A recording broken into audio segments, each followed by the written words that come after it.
crafty people. In this video, we're going to be talking about abbreviation FLP or FLO, which stands for front loop or front loop only. So here I've got a swatch. It's made with single crochet front loop only, going back and forth. It's the same on both sides.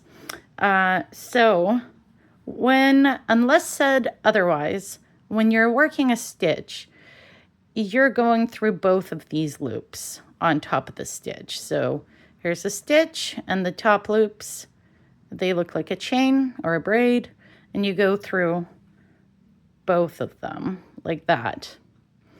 When it's front loop only, you want to go through the loop that is closest to you, the one that's facing you. So let's continue on this front loop only single crochet stitch.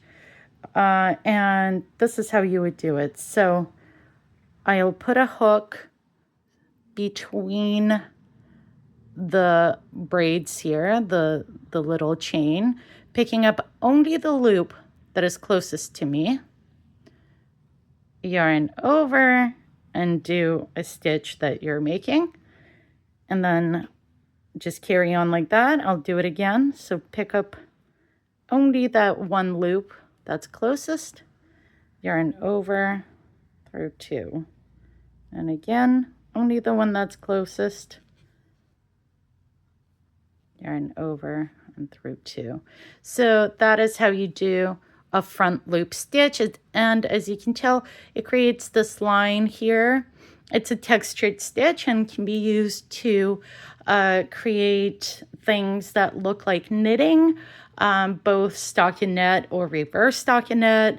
You can create kind of patterns and textures with the stitch. So that is how it's used, and that is how you make it. So FLP, FLO, front loop only.